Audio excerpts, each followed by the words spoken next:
kan. Silakan Mbak Ayu di-screenkan PPT-nya. Ini sudah ada Bu Laurani dengan Pak Anwar bergabung menjadi reviewer. Izin share ya Ibu, Bapak Ibu. Oke, silakan Mbak. Baik Bu. Ya Mbak.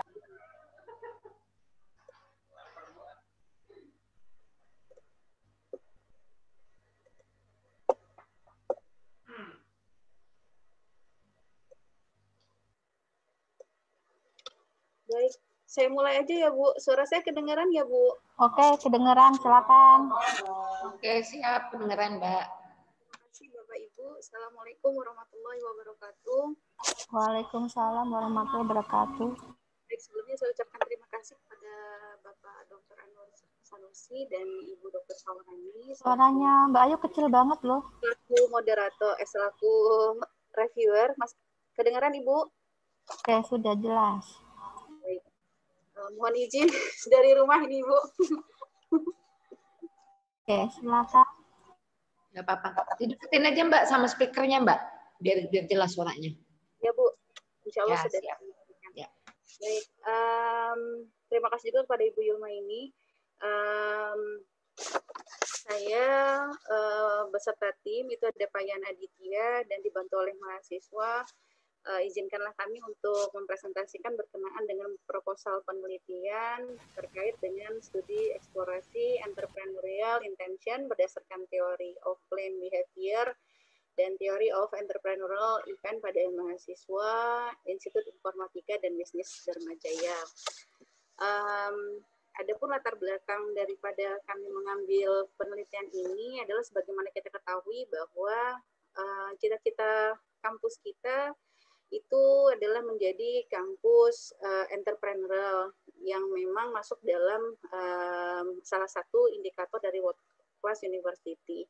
Tetapi berdasarkan data tracer study yang dilakukan, ternyata masih sedikit sekali persentase daripada lulusan mahasiswa IIB Dharmajaya yang menjadi wirausaha.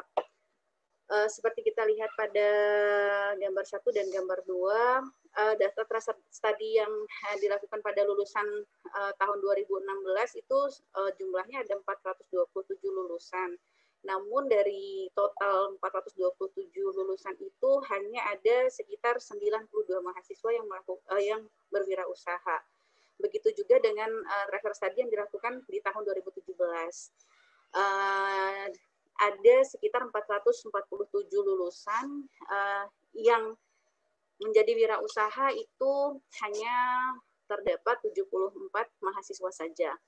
Nah, fakta-fakta ini sebenarnya yang menjadikan kami berkeinginan untuk melakukan kajian lebih lanjut terkait dengan kira-kira hal apa sajakah yang menjadi faktor-faktor pembentuk yang memang dapat meningkatkan keinginan mahasiswa dalam berwirausaha. Kemudian kajian yang terkait dengan faktor-faktor pembentuk itu atau faktor pendorong itu ada berdasarkan 2 teori, yakni dari teori of planned behavior dan teori of planned entrepreneurial event. Nah, sebenarnya kajian ini dilakukan juga selain memang untuk mengetahui faktor pendorong yang dari teori of planned behavior dan teori entrepreneurial event, kita juga mengharapkan hasil dari penelitian ini memperkuat mata kuliah daripada kewirausahaan, entrepreneurship dan juga pengembangan bisnis. Kalau untuk dari teori of plan itu terdapat memang ada 3 faktor di sana. Di antaranya itu ada efikasi diri, kemudian norma subjektif dan sikap. Kalau yang di teori of entrepreneurial event itu ada perceived desirability, perceived visibility, dan propensity to act. Target capaian luaran daripada penelitian kami sementara hanya dimasukkan ke dalam publikasi ilmiah yang insya Allah publikasi ilmiah itu akan dimasukkan ke dalam jurnal ilmiah yang ber-ISSN karena penelitian kami merupakan penelitian dasar, jadi tidak ada target capaian lain selain daripada publikasi ilmiah yang diharapkan. Nah, kemudian fokus daripada tinjauan literatur ini sendiri keterkaitan dengan masih tentang kewirausahaan, kemudian tentang keinginan wirausaha itu sendiri, kemudian pembahasan berkenaan dengan TBP sendiri dan Theory of Entrepreneurial Event. Adapun metode penelitian yang digunakan di sini adalah bagaimana sebenarnya faktor-faktor pendukung di antara dua teori tadi itu kami mencoba untuk mengkonfirmasikan seberapa berpengaruhnya terhadap keinginan berwirausaha daripada mahasiswa dan mahasiswi Dharma Jaya. Metode penelitian daripada penelitian ini sendiri, jenis penelitian itu masuk dalam penelitian kuantitatif, sementara data yang kami gunakan itu adalah data primer. Sampel daripada populasi dalam penelitian ini semuanya mahasiswi Dharma Jaya yang memang sudah mengambil mata kuliah technopreneurship. Kemudian setelah dilakukan sampling itu ada 92 mahasiswa dengan kriteria merupakan mahasiswa yang berasal dari program studi studi manajemen Fakultas Ekonomi yang memang memiliki keinginan berwirausaha, kemudian yang memang mahasiswa sudah mengambil mata kuliah technopreneurship, dan mahasiswa Institut Informatika dan Bisnis Dharma Jaya yang berasal dari Fakultas Ekonomi yang statusnya masih aktif gitu. Jadi metode analisis yang kami gunakan itu menggunakan analisis regresi berganda. Adapun nanti kami coba untuk terkait dengan kuesioner, terkait dengan TPP dan entrepreneur event yang diadopsi dari yang dikembangkan oleh Kruger dan Reilly. Itu saja mungkin Bapak Ibu yang dapat saya sampaikan. Mohon kiranya dan perkenannya dapat memberikan masukan dan saran yang membangun dalam pengembangan daripada penelitian ini sendiri. Terima kasih. Assalamualaikum warahmatullahi wabarakatuh. Waalaikumsalam warahmatullahi wabarakatuh. Terima kasih Mbak Sri Rahayu. Silakan Pak Anwar dan Bu Fawarani untuk memberikan saran kepada Bu Sri Rahayu. Gimana stopnya? Anwar dulu deh, Pak Anwar. Nanti aku tinggal nambahin aja. Empua dulu. Muka. Bu, stopnya gimana ya?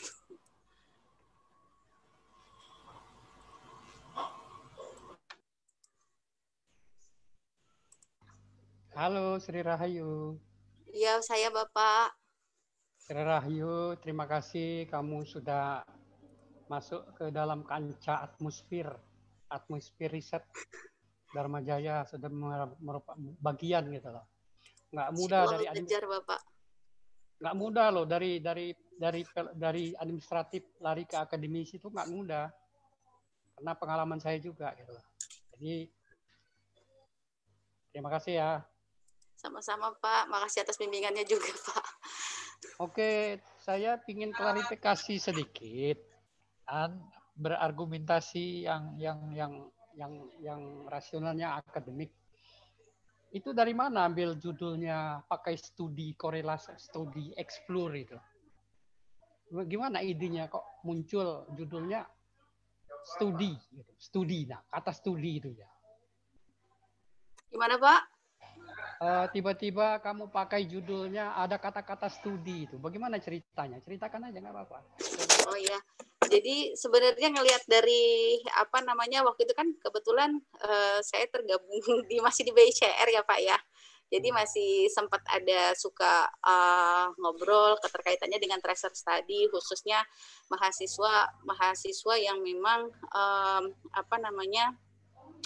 lulusan yang memang punya keinginan untuk wirausaha, dan sebenarnya berapa banyak sih mahasiswa yang sudah jadi wirausahawan di luar sana. Nah, dari situ intinya pengen belajar, pengen mengetahui lebih lanjut sebenarnya ada berapa jumlah mahasiswa yang memang ingin sekali punya keinginan untuk berwirausaha selain memang yang sudah jadi usahawan di luar sana. Itu Pak, makanya masuk atas tadi mempelajari lebih lanjut keterkaitan dengan itu. Karena kalau studi itu kesannya ya. Iya Pak. Kesannya itu hanya deskriptif gitu loh, tidak mengukur gitu loh. Tidak menganalisis, tidak mengukur. Tapi bukan berarti salah gitu loh. Ya kan? Makanya ada tracer study. Jadi tracer study itu mengumpulkan data. Sehingga dari data itu dapat dideskripsikan, dapat digambarkan artinya kan. Tapi belum sampai ke tahap pengujian gitu loh. Itu. Kalau saya ya, bagusnya itu langsung aja explore gitu loh. Karena explore itu penelitian mencari gitu loh. Mencari tahu, iya Pak. Mencari gitu loh, mencari. Sehingga terakhirnya pertanyaan lagi buat Sri ya. Kira-kira Sri itu mau menemukan produk penelitiannya tuh seperti apa? Ada pilihannya nih supaya nggak bingung jawabnya ya. Ya, Pak. Apakah mau menemukan sistem, atau mau menemukan model, atau mau menemukan karya seni, atau menggunakan teknologi tepat guna, atau menemukan yang lain-lainnya yang berbasis seni misalnya. Ini yang diadopsi dari Kementerian Pendidikan Tinggi.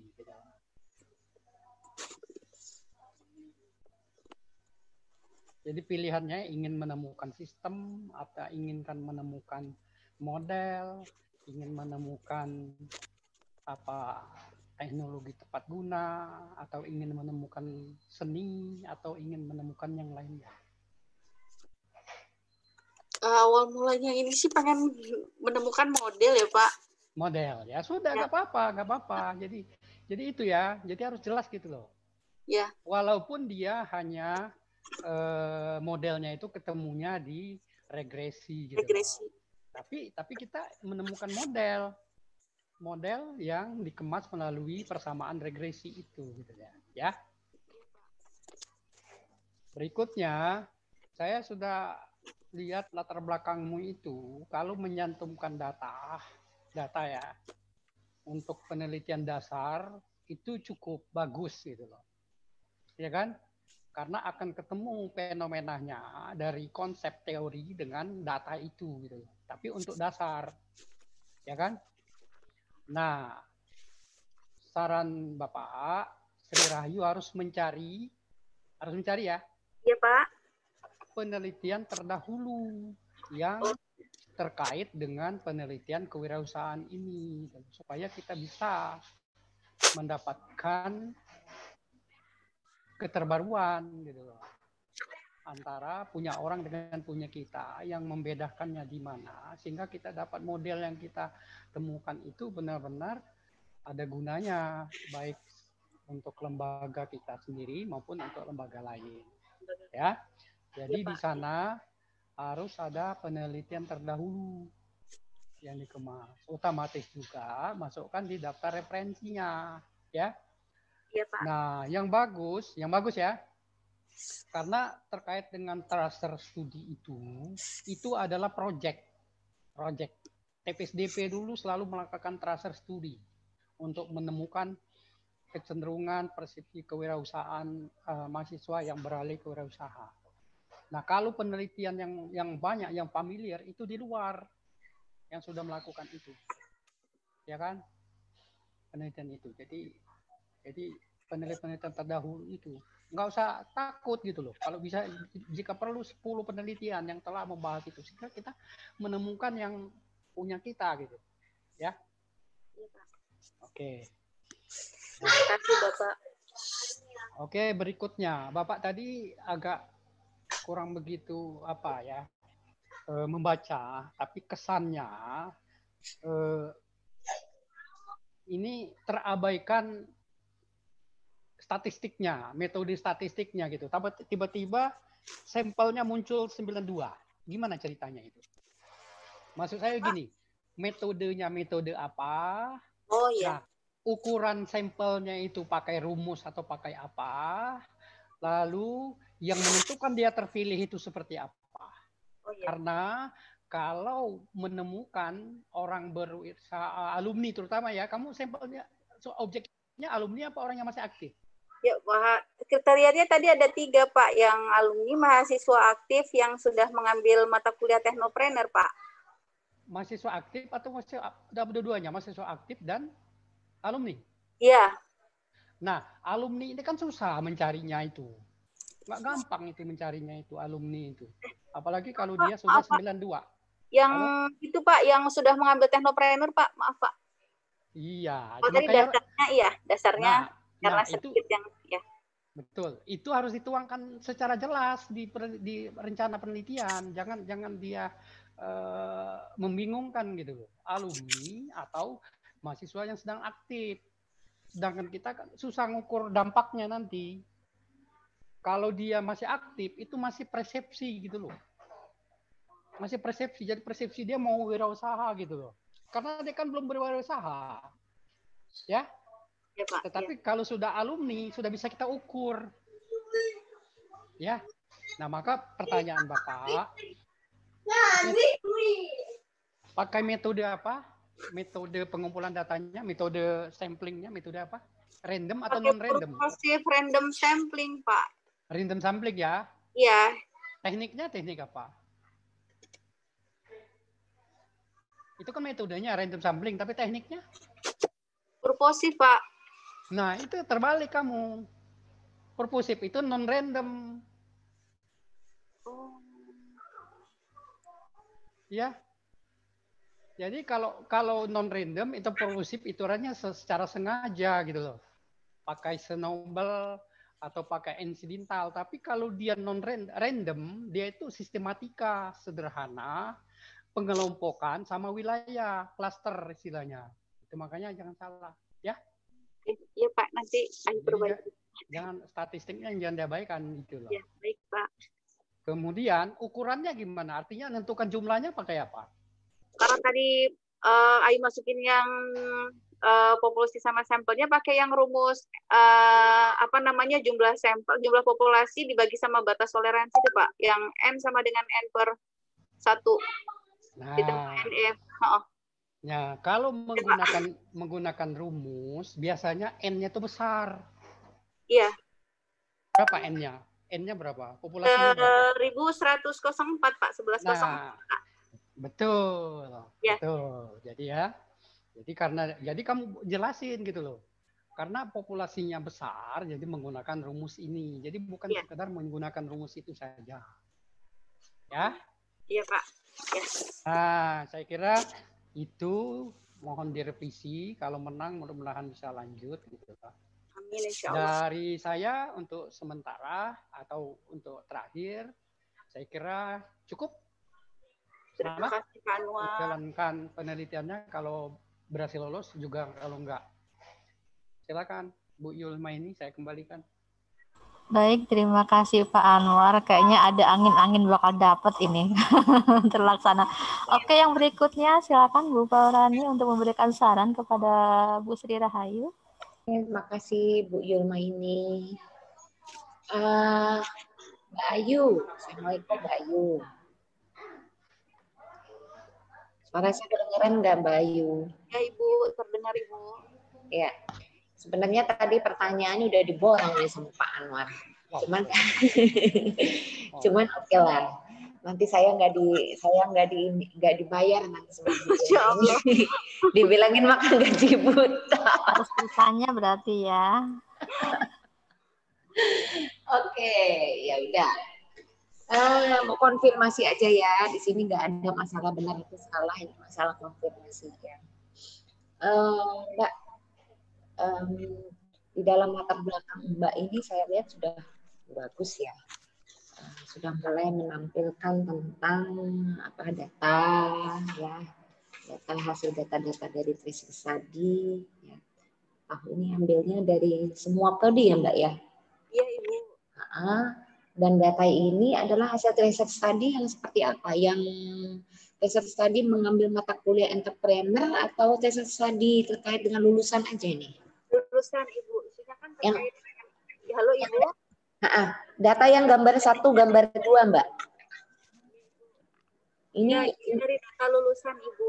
Oh lulusan ya, oke. 2018 dan 2019 Ibu. Oke, kemudian kalau dikaitkan dengan masalah entrepreneur itu berarti nanti dari data tracer ini nanti pada akhirnya yang diambil adalah yang masuk di dalam kategori wira swasta ya. Gimana Ibu? Kalau dari data di gambar 1, ya gambar 1, gambar 2, itu pada akhirnya nanti akan mengambil data dari yang kelompok wira swasta.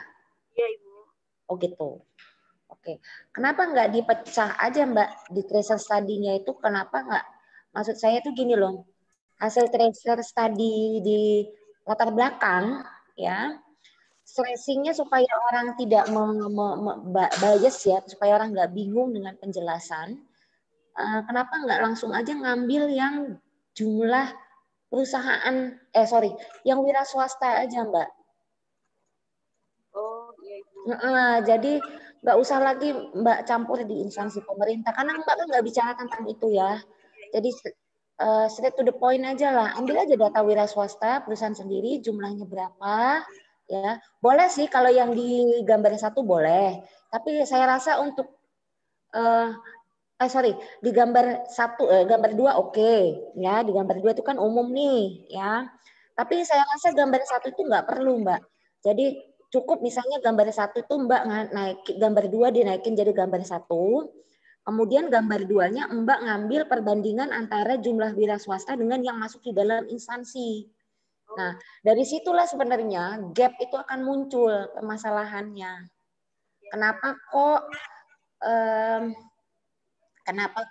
jumlah persentase lulusan yang terjun di wira swasta dengan di perusahaan atau ada ini kok cenderung lebih kecil. Nah, kaitkan juga dengan moto atau dengan kita ini kan teknopreneur ya, teknopreneur dengan motonya Dharma Jaya mau menjadikan ini visinya adalah teknopreneur itu dikaitkan.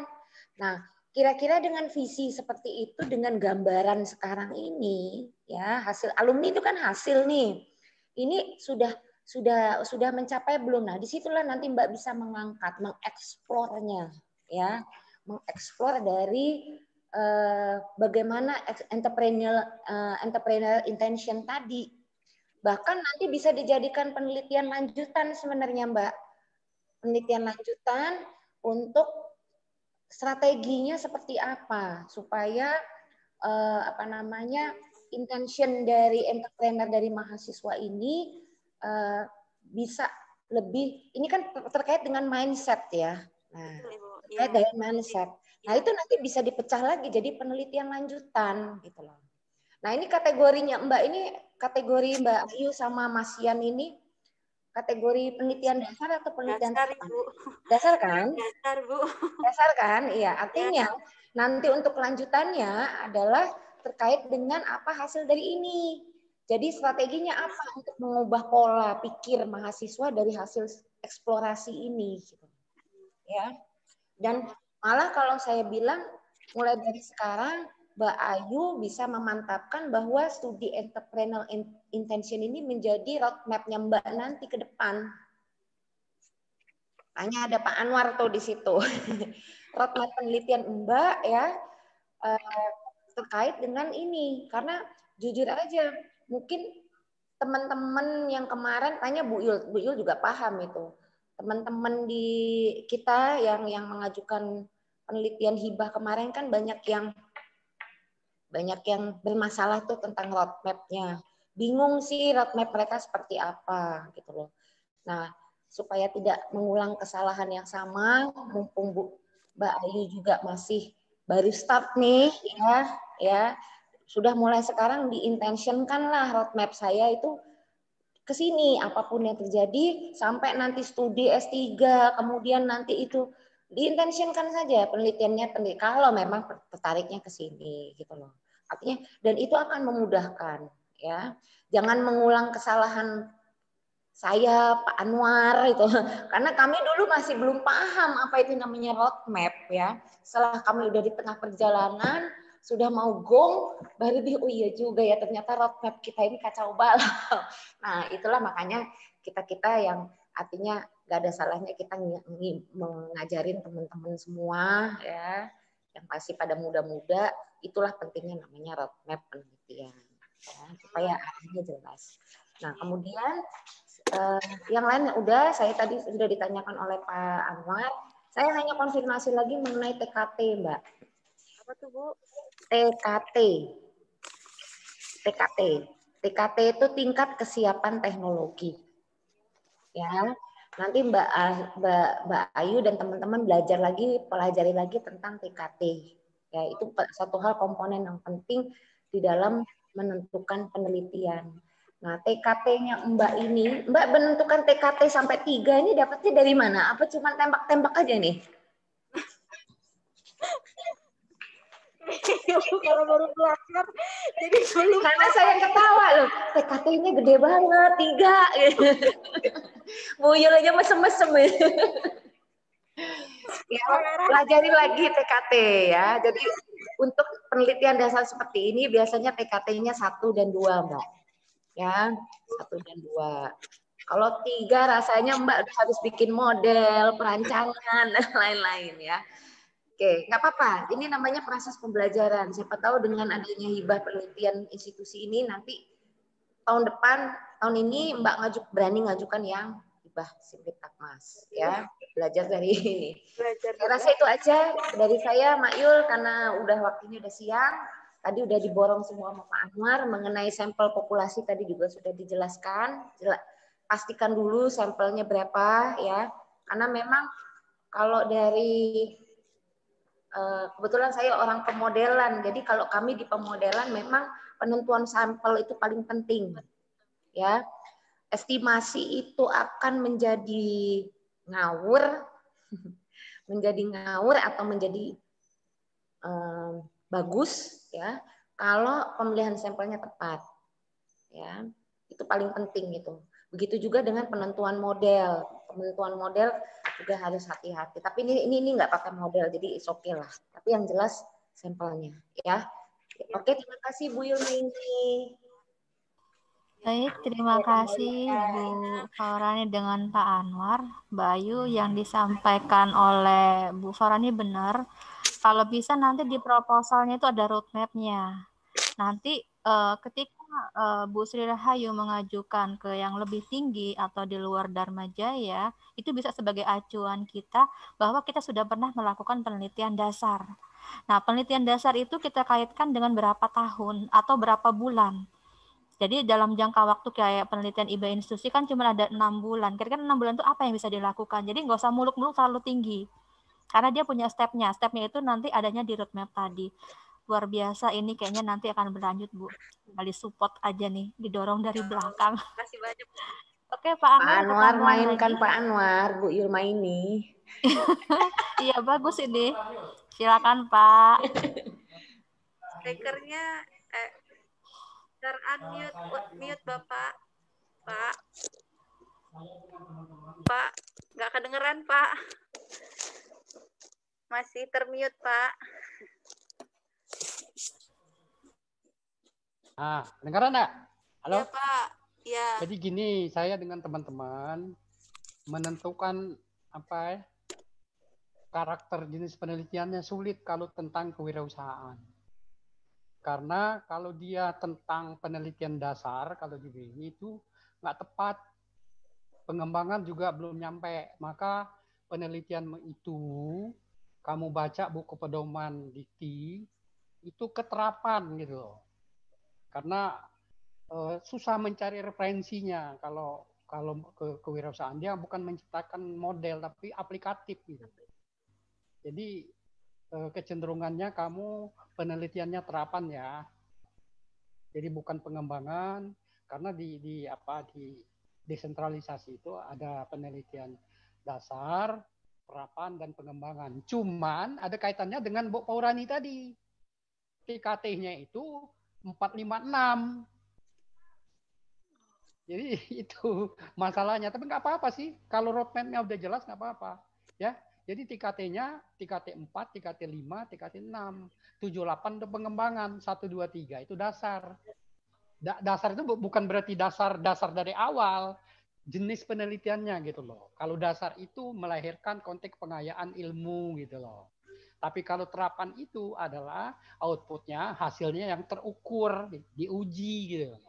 Kalau pengembangan udah dipakai, udah study gitu loh, udah diminati oleh pasar. Jadi bukan dasar, artinya dasar itu dasar awal gitu ya.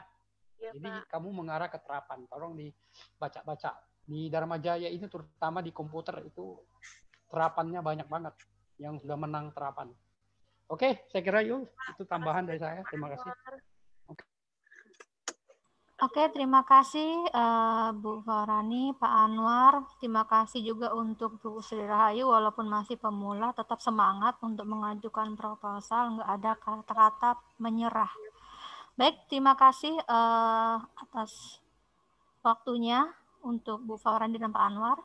Kita tutup untuk sesi presentasi hari ini. Selamat siang. Wassalamualaikum warahmatullahi wabarakatuh. Waalaikumsalam warahmatullahi wabarakatuh. Izin pamit ya. Iya, terima kasih. Mohon maaf mengganggu. Kak, izin pamit. Assalamualaikum.